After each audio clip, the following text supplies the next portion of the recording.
लघुचित्रपटकरिता सेवानिवृत्त मेडिकल अधिकारीने एका नटीच्या शोधात असताना त्याची फेसबुकवर एका युवतीशी ओळख झाली होती। त्या युवतीच्या नावाने बनावट फेसबुक अकाउंट तयार करून अधिकारीला वेगवेगळे कारण सांगून 10 मे ते 14 सप्टेंबर पर्यंत त्याची तब्बल 7,79,000 रुपयाची फसवणूक केली होती, ज्याची तक्रार फिर्यादी मुकुंद ढेरे या सेवानिवृत्त अधिकाऱ्याने सायबर पोलीस स्टेशनला दिली।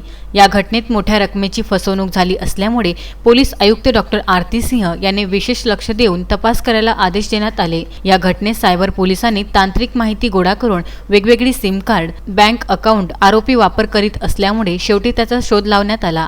आरोपी हार्दिक अश्विन पवार वय 31 वर्ष, राहणार दाहोद, गुजरात याचा सुगावा लागल्याने सायबर पोलीस निरीक्षक प्रवीण काळे, सहाय्यक पोलीस निरीक्षक रवींद्र सहारे, पोलीस कर्मचारी चैतन्य रोकडे, दीपक बदरले हे कर्मचारी गुजरातला रवाना होऊन आरोपी हार्दिक पवार याला ताब्यात घेण्यात आले। हार्दिक पवारने एका मुलीच्या नावाने बनावट फेसबुक अकाउंट तयार करून लुबाडले होते। फसवणूक केलेल्या फिर्यादी मुकुंद ढेरे याच्या रकमेतून नवीन 4 चाकी वाहन, महागडा मोबाईल, घड्याळ विकत घेतले होते। तो माल जप्त करून नगदी 50,000 असा एकूण 7,78,000चा ऐवज जप्त करण्यात आला आहे। Vidarbha news bureau, Amravati.